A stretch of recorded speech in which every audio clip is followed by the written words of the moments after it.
Buenas noches, Iglesia, por doquiera ustedes están. Mil gracias una vez más por acompañarnos. Ahora, con el honor de estar aquí en la mesa de Patmos. Pensé en hacerlo aquí por dos razones, pero se las cuento después. Antes quiero presentarles un poquito de lo que aquí está pasando, porque de acuerdo a las estadísticas de Facebook, pues nos ven desde varios rincones de América o también de Europa, Jenny. Un grupo de un programa de discipulado. Pero creo que es más sabio si Ricardo nos contás qué es esto. Ricardo es uno de los coordinadores del programa de Patmos y lo más breve. Principalmente ¿Cuántos jóvenes hay aquí? tenemos 12 estudiantes y tenemos 11 de los que son parte del equipo de líderes que ya Panamá y San Salvador, El Salvador, Zacate, por ahí, San Martín. Bueno, en total 20 cuántos. Sí, somos como 27 en total. Bien. Y se me ocurrió esta noche, pues, pasar el programa desde aquí. Pero entre esas ocurrencias les quiero contar que estaba pensando mientras preparaba lo que va a pasar. Es que prefiero que esta noche tengamos una conversación, un diálogo, los tres, hacer el programa un poco más espontáneo. Es que cuando nació la idea del club de lectura, nació con esa intención. Era la pandemia, que pudiéramos platicar, y luego pues las circunstancias nos llevaron a distintos formatos. Hoy estoy en un formato de 8 minutos, que de antemano pido permiso porque voy a tardar más de 8 minutos seguramente. Pero lo que más me gustaría, estaba peleando con mi mente, es que si paso más tiempo aquí, que es mi esperanza, mientras estén estos jóvenes aquí, aun cuando no sea la esperanza de ustedes que yo esté aquí, ¿por qué no hacerlo más seguido? Y regresar a la idea principal. Y estaba pensando cómo le llamaría. Le llamaría algo así como tertulia y desvaríos. Antes que alguien me llame la atención y diga por qué tan estrafalario título, lo voy a explicar. Desvaríos aparecen en el libro de Eclesiastés y dice que Salomón se dedicó a estudiar los desvaríos de los hombres. Y buscando en el diccionario, desvaríos son una cantidad de pensamientos a veces incoherentes que nacen de la reflexión. Así es que con Talo era muy frecuente que tuviéramos esos desvaríos cuando todavía vivía en mi casa. Ahora supongo que tus desvaríos son con tu esposa, me imagino. Así es que tengo ratos de no tener esos desvaríos. En cuanto a tertulia, tertulia se dice que nace con Tertuliano, un teólogo grecorromano, polémico, y que le encantaba tener conversaciones y polemizar sobre filosofía, política, pero claro está, su destreza al hablar, al polemizar, era tan elocuente, tan embriagante, que a esas conversaciones se le llamó tertulia. Con el correr de los años, las tertulias se han inmortalizado en los pueblos. Yo no soy mucho de hablar, a no ser si es de la Biblia, pero en los pueblos, cada vez que los abuelitos salen o salían, yo creo que ustedes no tienen idea de esto, pero cuando yo iba al pueblo de mi papá, puedo recordar a mi abuelo, que está en la presencia del Señor, que salía a las 5 de la tarde, se sentaba en una banquita en el corredor de su casa y ahí llegaban otros amigos y se sentaban a hablar de la vida. Creo que otros lo hacían en el pueblo, A mí me fascinaba sentarme en medio de los amigos de mi abuelo y escucarlos hablar de todo. Supongo que entendía poco o nada, pero eso es una tertulia. Eh, en Argentina y en Uruguay se reconocen las tertulias también como los lugares más caros del teatro, en donde la alta crítica se sienta y luego puede compartir respecto a esa obra teatral. Bueno, hoy tengamos una tertulia respecto al estudio de la Biblia. No traigo un protocolo, no traigo un guión a seguir, no traigo las guías, más bien que sea espontáneo. Eso significa que tienen libertad de hablar, de preguntar, de aportar, por supuesto todo alrededor del libro de Nehemías, porque el propósito de este programa es animar a las personas a que lean la Biblia. Hoy leímos, ¿qué capítulos? Leímos el 9 y 10. 9 y 10. ¿Saben qué? Para volverlo más emocionante, ¿por qué no me cuentan cuál es el capítulo que más ustedes han disfrutado del libro de Nehemías hasta ahora? Vos primero, Talo. Pasarle el micrófono. Hasta aquí porque no llega. Ah, pues tenemos el micrófono. Eso. Creo que uno de los que más he disfrutado es cuando Nehemías empieza a describir, creo que es el 6 o el 5, uno de esos dos, el 5 o el 6.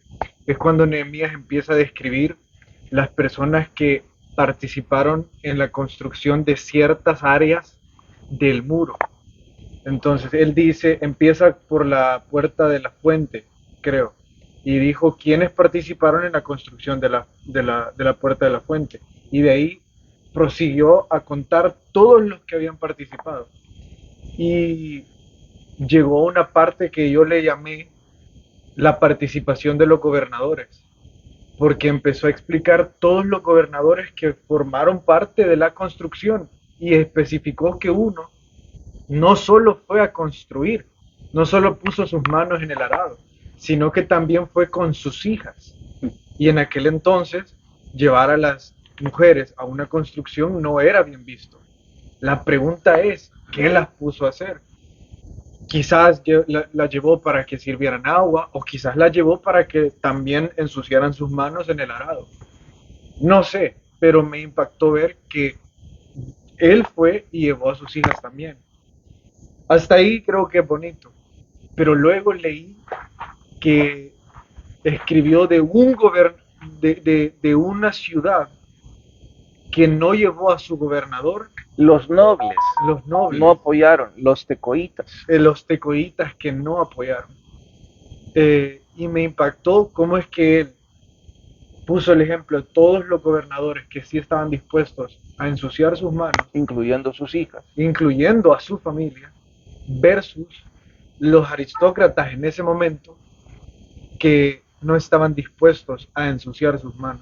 Y curioso porque saben que Tecoa, si mis cálculos son correctos, estaba como a 18 kilómetros de Jerusalén. Y el pueblo de los tecoitas sí fue, más no los aristócratas. Vaya ironía, ¿no? Pero bueno, ¿y por qué te impactó eso más? Por cierto, estoy hablando de la aplicación. Sí, lo que pasa es que siempre estamos llamados a ensuciarnos las manos, pero también hay una gran cantidad de veces que cuando Dios nos llama a servir, nos pone en algunos puestos o nos pone en algunos lugares donde ya no es tan recurrente que nos ensuciemos las manos. Pero Dios al mismo tiempo siembra oportunidades para que administremos nuestro tiempo, para que recordemos que si no estamos poniéndole el ojo al ganado, no va a engordar. Puede ser de que nos llame a estar en un escritorio. El ojo del amo engorda el ganado. Correcto. Perdonen que voy a interrumpir. Calero, Ya fue. ¿vas a ayudarme con ellos? Corre. tenemos un grupo de alabanza aquí que ellos están acostumbrados a tocar en el estadio.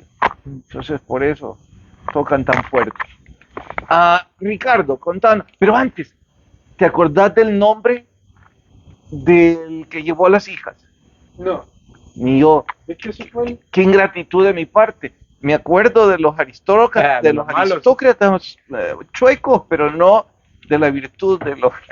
Bueno, así es la historia, ¿no? Ricardo, ¿y a vos cuál te gustó más? Bueno, más bien en mi caso hay algo que a mí me llama la atención sobre el capítulo 9 del libro de Nehemías.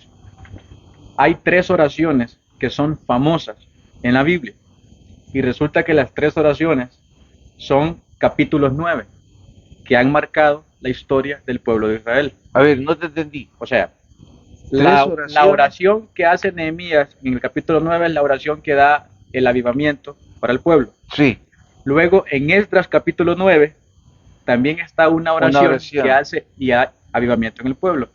Y la tercera oración que está en el Antiguo Testamento es Daniel 9, cuando Daniel está orando por su pueblo y recibe la profecía de las 70 semanas. Entonces, a mí me llama la atención siempre el capítulo 9 de Nehemías porque como si fuese a propósito que Dios dejó esas 3 oraciones en partes diferentes de la Biblia que ha dado avivamiento, ¿sí?, al pueblo de Israel. Y me llama la atención porque precisamente creo que Dios nos está llamando a todos a orar más, a orar fervientemente, y no solamente a orar, sino a orar de la forma en cómo el pueblo de Israel lo hizo. El compás que encontramos en estas oraciones es que todos los que estaban orando aclamaban que acababan de estudiar la ley. Entonces, la oración siempre nos lleva a leer la palabra de Dios, porque por medio de la oración nosotros hablamos con Dios y por medio de su palabra Él habla con nosotros. bueno, en este caso son simultáneas. Exacto. Entonces, una cosa les lleva a la otra y la otra nos lleva a la una. Es que saben, y no lo programé, es una tertulia con Dios.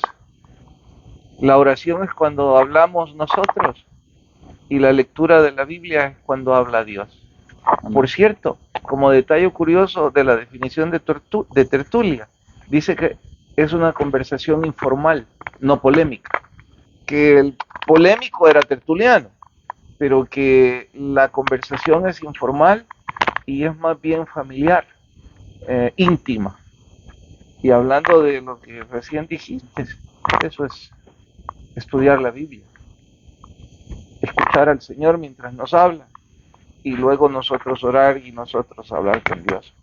De hecho, si me preguntaran a mí cuál es mi capítulo favorito, ¿Cuál es tu capítulo favorito? tengo que estar entre el capítulo 8 y el 9. El capítulo 8 porque ahí dice la razón de ser de un predicador. Dice que Nehemías, que Esdras, que Ananías y los otros 3, que sus nombres no es fácil recordarlos, ponían la palabra de Dios de modo que el pueblo la podía entender. Entonces mi trabajo y el de ustedes ahora es poner estas palabras de modo que ellos las puedan entender. Y dice que la tarea de ellos no era fácil, porque basado en la historia que conocemos, tenían más de 90 años de no escuchar la palabra de Dios. El pueblo. El pueblo. Venían con las culturas babilónicas, habían estado 70 años, ya era una nueva generación. Entonces, los pocos que la entendían debían esforzarse para verdaderamente enseñar a este pueblo todo lo que traían desde Levítico. Sorprendámonos más entonces. ¿Por qué el capítulo 9 es el otro que más me emociona? ¿Qué hicieron en ese día? Se Bueno. comprometieron, ¿no?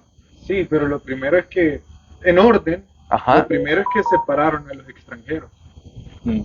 Bueno, orden, pero es lo primero que- hubo algo antes de eso. Pues yo recuerdo que hicieron un pacto. Ese firmaron fue, una ese carta. fue el día de conferencias. Ajá. Ah, A lo mejor fue el 10 y no es el 9. No, es el 9, no, sí. ¿Recuerdan cuántas horas pasaron en conferencia? todavía. ¡Todo el día! La primera vez que yo lo leí dije, imagínate, vos acabas de decir que jamás habían estado en una conferencia. Y pasaron todo el día en conferencia. Y pasaron parados. ¿Sí? Sí, pasaron para... Y es que luces que fueron por toda la Biblia. ¿Y cuál sonido? Y además de que cuál sonido, cuál escenario idóneo para eso, y cuál equipo de sonido. Sin micrófonos, sin nada. Y mientras escuchaban, dice que empezaron a llorar cuando sintieron la presencia de Dios mientras oían a los predicadores. Les voy a contar la primera vez que yo estuve en una conferencia de todo el día. Fue en Calvary Chapel, Costa Mesa, en una conferencia de hombres. David Eason me invitó a un evento que se llamaba The Challenge, el desafío solo para hombres. Y yo le pregunté a David, ¿y de qué horas a qué horas es? Yo esperaba que me iba a decir unas 2 horas o algo parecido. Es desde las 8 de la mañana hasta las 5 de la tarde. ¿Qué? Sí. David, ¿quién aguanta todo ese tiempo? David, yo no voy a aguantar. Él sonrió y me dijo, vos venite. Cuando entré al escenario era un estadio, era el centro de convenciones de Anaheim. Creo que caben 12,000 personas. Cuando yo entré, estaba totalmente lleno. De hecho, estaban cerrando las puertas. A mí me dejaron entrar porque obviamente iba con David, que era el que organizaba el evento. Yo me quedé boquiabierto, 12,000 hombres todo el día. Yo pensé, estos no van a aguantar, pero sí aguantaban. Conferencia tras conferencia, alabanza tras alabanza, se veía la sed de todos esos hombres. Predicador tras predicador, cada uno de ellos enseñaba la palabra con mayor denuedo que el anterior. No era ninguna idea remota. Y ahí es que salieron las conferencias que nosotros hacemos. Claro, no llegamos a esa calidad de predicadores, pero estamos intentando instruir la palabra. Creo que un detalle para ver la calidad de predicadores que hubieron ahí es que, como dijo Ricardo, durante, 90, 70 años, Ricardo ya le está sumando los 20 que habían pasado en Jerusalén reconstruyendo. Durante 70 años en Babilonia, Esdras no tuvo tiempo para prepararse o no tuvo la oportunidad para prepararse como sacerdote o como levita, pero él sí se preparó como un escriba. Él sacó la profesión de escriba babilónico y utilizó ese talento de forma paralela y lo aplicó a la ley. Mientras él estaba aprendiendo a ser un escriba babilónico, que era una profesión muy famosa en aquel entonces, porque ellos copiaban los rollos, también lo estaba haciendo con la ley. Entonces, de forma paralela, aunque no tuviera alguien que lo entrenara, él estaba ocupando lo que tenía para entrenarse a sí mismo. Entonces, cuando regresa a Jerusalén, él no tenía la preparación levítica que habían tenido durante años, pero en sus fuerzas llegó preparado y el Espíritu Santo lo ocupó para explicar algo tan difícil como la ley a un pueblo, como dijo Ricardo, de personas que no solo no estaban familiarizadas, sino que no entendían nada de esa cultura. Y vaya de nuevo con el que lo habrán hecho, para que el pueblo llorara cuando ellos predicaban. Bueno, chicos, ustedes están ahora preparándose también y estudiando la palabra y empapándose en ella, porque solo Dios sabe dónde les va a llevar a compartir también el Evangelio. ¿Cuánto tiempo llevamos? ¿Quién sabe? Yo tampoco lo medí, pero seguramente ya me pasé de los 10 minutos. Si llevamos a cabo esto de las tertulias, quién sabe cómo nos va a ir con el tiempo. Pero todos aquellos que nos dieron el honor de acompañarnos, por favor corran a leer capítulo 9 y 10 de Nehemías. Creo que lo poquito que hemos podido compartir les va a animar a leer su Biblia todos los días. Y si creen que esto es una buena idea, también escríbanos y díganos, nos gustaría ser parte de esa conversación, aunque sea de modo virtual. Gracias por estar con nosotros. El que tiene oídos, oiga lo que el Espíritu dice a las iglesias. Buenas noches a todos.